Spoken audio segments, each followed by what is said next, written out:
Well, this really makes that post that I made a few weeks back kind of awkward, but I guess we have to talk about it. Yeah, we should probably talk about it. But first, roll that intro.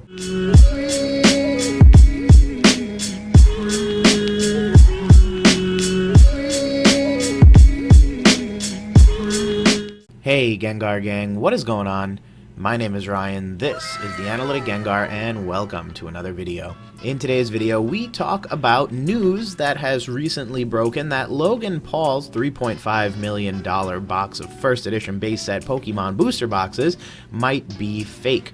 So, in today's video, we're not necessarily going to cover the technical aspects and analyze why it's fake, but rather look at the implications of this, which is something that I don't think many people are focusing on. But before we get started, as always, if you like today's content, definitely feel free to leave a like on the video. And hey, if you really enjoyed today's content and you think I deserve it, definitely feel free to subscribe to the Analytic Gengar in order to continue to grow our happy little community and show some support to the channel. But without further ado, let's get into this very juicy article. Now, as previously stated, the intention here isn't to give you a full breakdown of what's going on, because I just genuinely believe that that's already been done like literally a million times.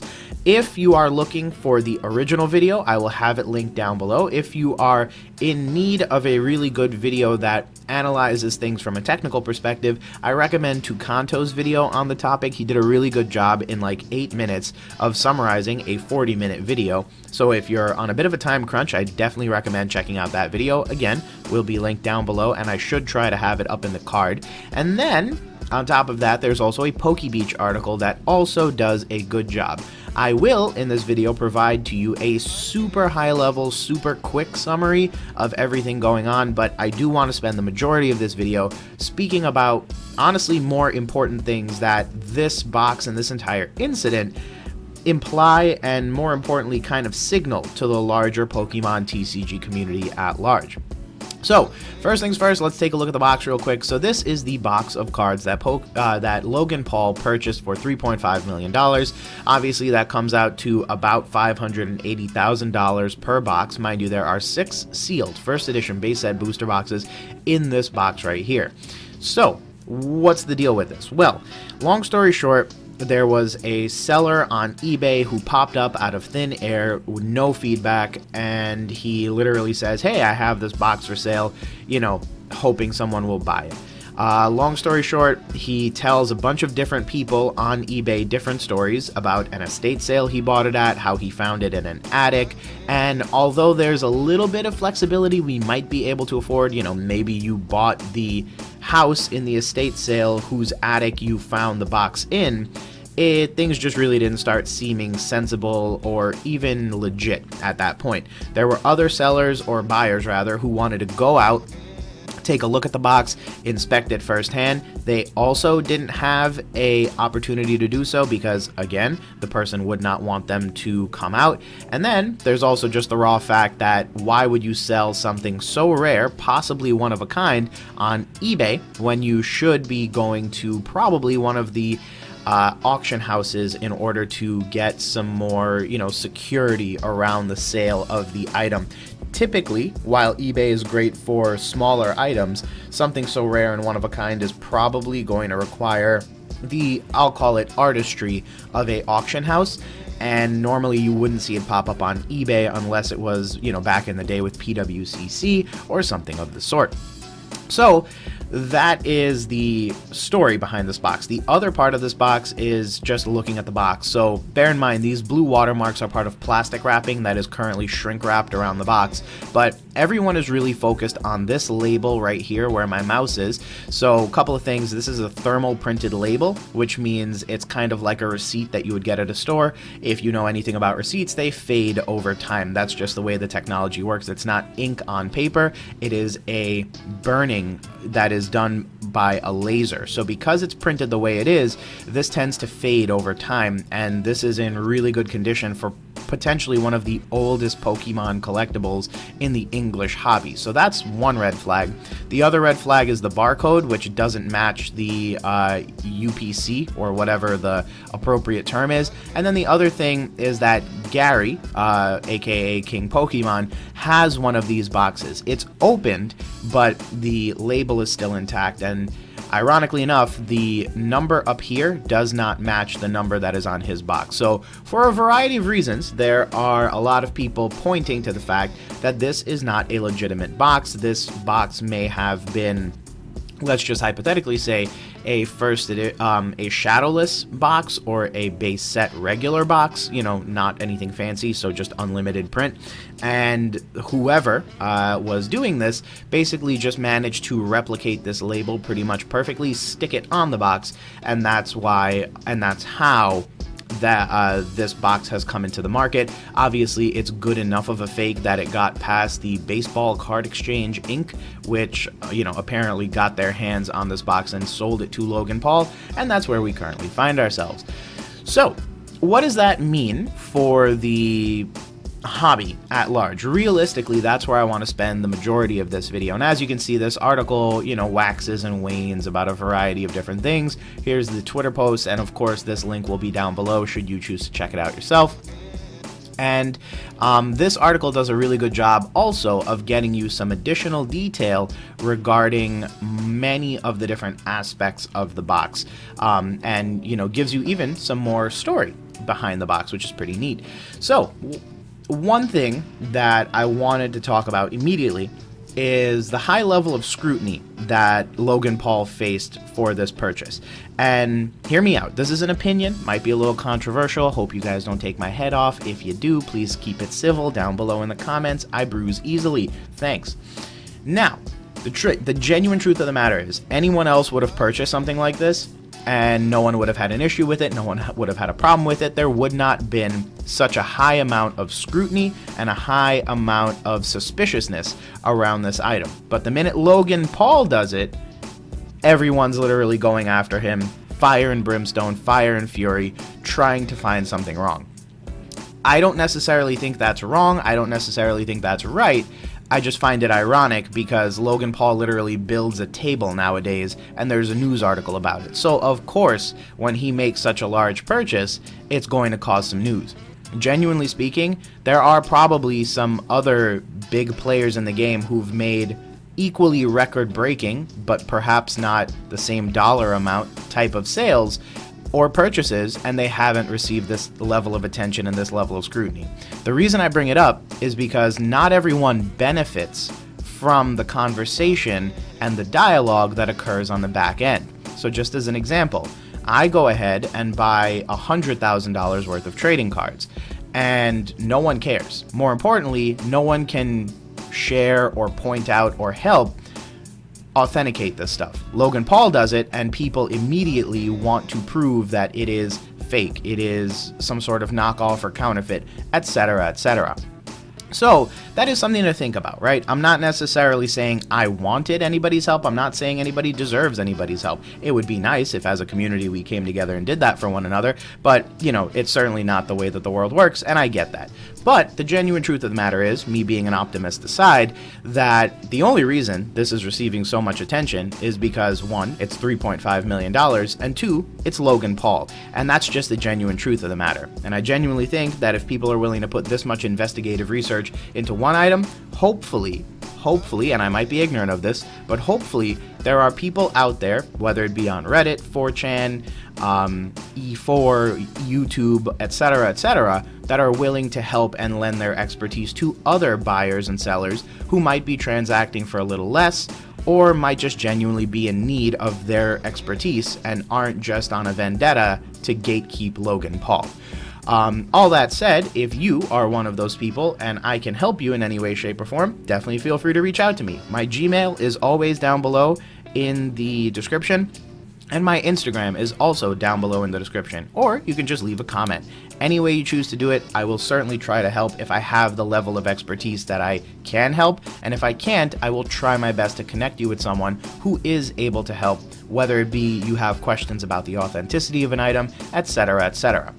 Now, the second thing that I think is really important to talk about on the back end of this item is precedent on one major assumption. The box is fake. And I genuinely believe, this is my opinion again, the box looks to be fake. It comes from such a suspicious eBay listing, like the origination of it is already busted to me. And then what I personally believe to be the nail in the coffin, metaphorically speaking, is that UPC.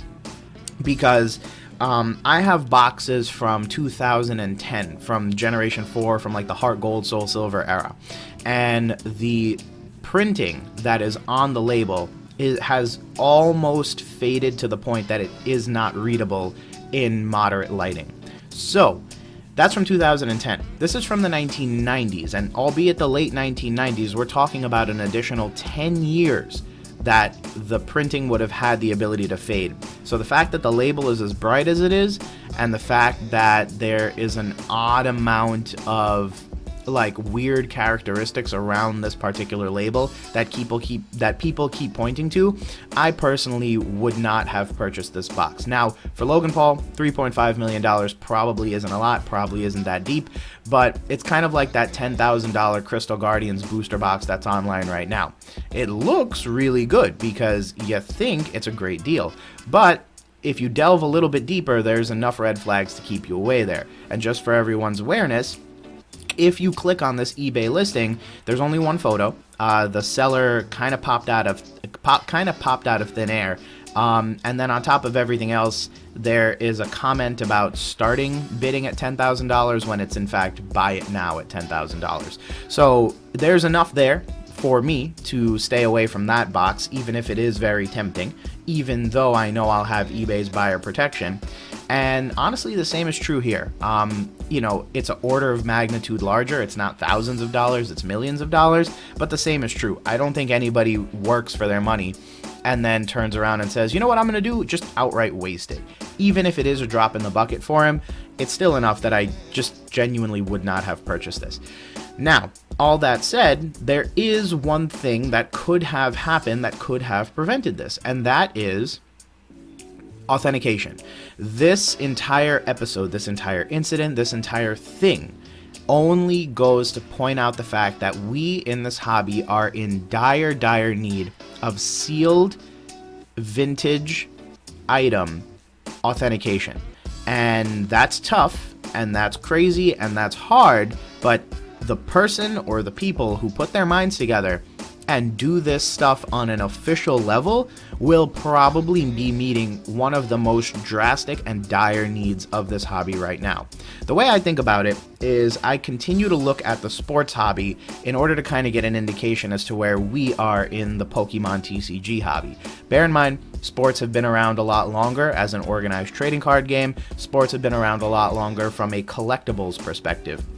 When you really think about it, Pokemon is only about 25 to 30 years old, meaning we still have a lot of growing to do, given that there are some trading cards from the sports eras that, you know, go back 50, if not 100 years. So the genuine truth of the matter is that we have a little whiles to go and we have a little bit to learn. The only good news is we aren't paving the way and we can learn from these other hobbies. One of my thoughts is, what about signed autographed baseball cards or signed autographed bats, etc., right?